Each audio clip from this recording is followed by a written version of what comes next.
So you said you're a civics teacher, or you teach civics Social at some studies, point. so history, civics, everything's all under my purview.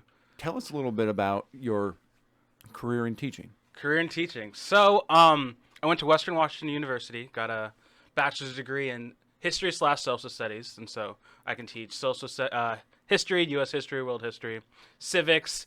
I can actually technically teach psychology, which I don't think I should, but it's technically under the same purview. There's a lot of that in my reading of the social emotional learning curriculum and stuff like that. There's a lot of that type of stuff, it seems, where they're asking a lot of teachers to teach small pieces of psychology when it's like, should you do you have a degree for this? Like, do you know how to do this, or are they just teaching you how to do this and you're just going to do it? Like, because I'm pretty sure I got to pay as somebody that went to like a decade of school, hundreds of dollars an hour to go get some actual like psychology, done to me if I want some.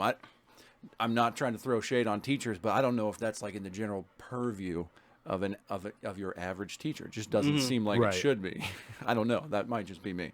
But. Yeah. So I went to Western, took a couple years off, and I went back to school in 2020, and I got my teaching certification. So that I finished school in last December. So as of January, I'm licensed to teach social studies within Washington State. Okay. So I've just been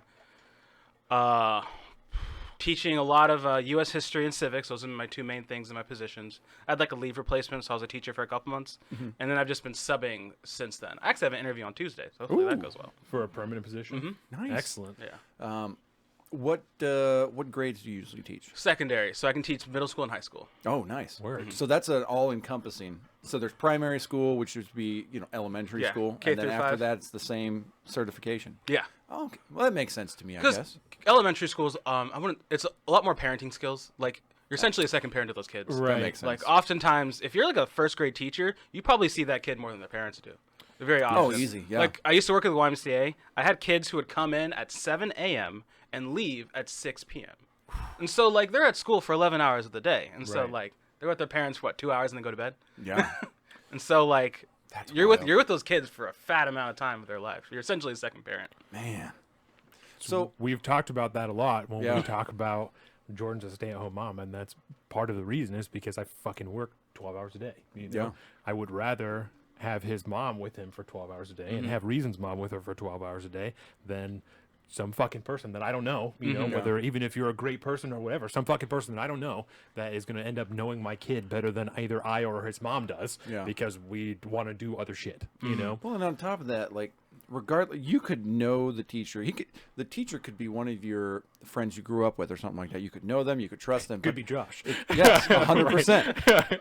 But at the end of the day, you're not their parent. Right. There's nobody on this earth that is better equipped to deal and teach their child than their own parents. Whether or not in most they're cases, teaching them the right things or not, I mean, that's up to them. But I would imagine it just seems like the more natural way to go. So anybody, like whether or not you have a hesitation on the generalized state of education or anything like that in the country, just that fact that you're giving over your child's education and their entire bringing up to an entirely employee. A state employee. I wasn't going to go quite there, but but technically, that's what we are. Different person. Your taxes pay my salary. Yep. Right. And I'm glad. It's one of the reasons I'm glad you're here because I know that you can appreciate the objectivity of all of this. You know what I'm saying? That at the end of the day, a teacher, a police officer, they're agents of the state. These are people, they're employees of the state. Like these are, and that's not necessarily a denigrative thing, but that is the reality of that position that you are an agent of the state. Your job is one thing or another. You work for the state. You work for the federal government. You know what I'm saying? So I don't know if you a lot might of people know get this really or offended not. about that. No, I know. Right? But is there a way to, let's say you could be a teacher in like the private sector, a non-state run entity. Are they required to be certified and licensed in the same manner, or is it state run? Or I'm pretty sure, like, if you work at a private school, you still need state certifications because even if you go to like a private school, you still have to have like state standards and stuff. Right. And so, well, it's different, and the funding comes from different places. Like where I'm from, Bellingham, there's a really big private school called Linden Christian School. And so, in order to be a teacher there, you still have to go through like the normal stuff. But they have different standards, usually more religious based because they're a Christian school. And as an employee, you typically need to follow their values, or at least like, and so things like that. And so, it's definitely more. They have way more control than a public school would have over their employees, but you still have to. There's still certain standards that you have to go for. And do they have more control over their curriculum as well? Like you said, obviously they have state standards, but even outside of a Christian school, if you just had just a private school, like what the fuck do they call that? The Montessori's? Yeah, there's another a charter know. school, right? A charter school is just a private right? Where like even if you're not religious based, you still have way more control over your curriculum as long as you're meeting the state standards, right? Yeah, like Bilbo, private schools in Indiana, sorry, get federal and local funding. And one of the things we're going to talk about in part 2 is the Supreme Court case. I don't remember which one. I have it written down here. It's Carson versus Macon that has to do with the school vouchers for religious schools. So that's one of the things we're going to talk about in part 2. I find that very interesting. It's super interesting. And I think that it kind of relates. I thought that it related a lot with the Kennedy case, just with the Venn diagram of the religious issue that's going on there. I find it very interesting. So, yeah, we'll get into that a little bit more. Oh, I had another question for another school question. It'll come back to me. I I have like all these school questions that I'm like, all right, so how does this system really work as an insider? Curriculum. Let's talk about curriculum.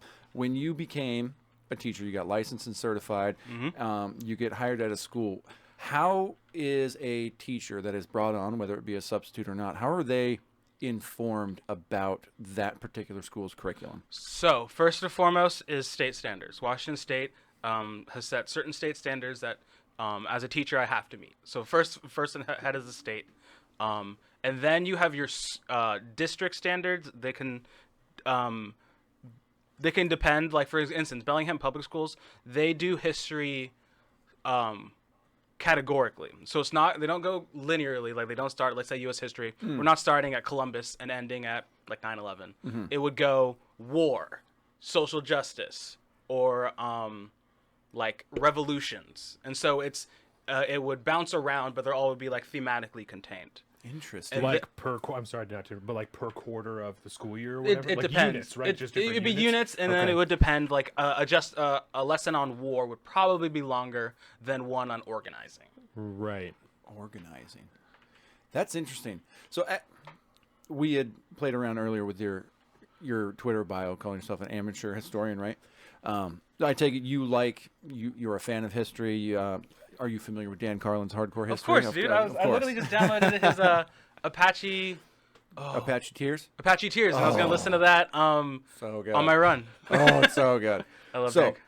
As a fan of history, understanding, how do you balance I like to look at history through a timeline. I feel like it makes sense because generally X plus Y equals Z. You go through the timeline of history, you get to point B because things happened in World point War A. I leads to World War II. Exactly. Like, how do you feel about the difference in teaching history to children now, that where you may not, you might lose that kind of timeline centered, basis of history? Do you think there's pluses, minuses? What's your take on that? So, caveat, I think history, I prefer linearly. I think it just makes more sense. But fuck yeah. It literally is a timeline. But I do think that yes, his Mongol one is amazing. I do think that we have to have the caveat that a lot of kids aren't going to be entirely all there during school. And so I think it's better. So I think the categorically is kind of going more towards like, at least they get something, like we can talk about wars. So at least they'll know about like all the wars, and they'll know about organizing. Like a generalized idea.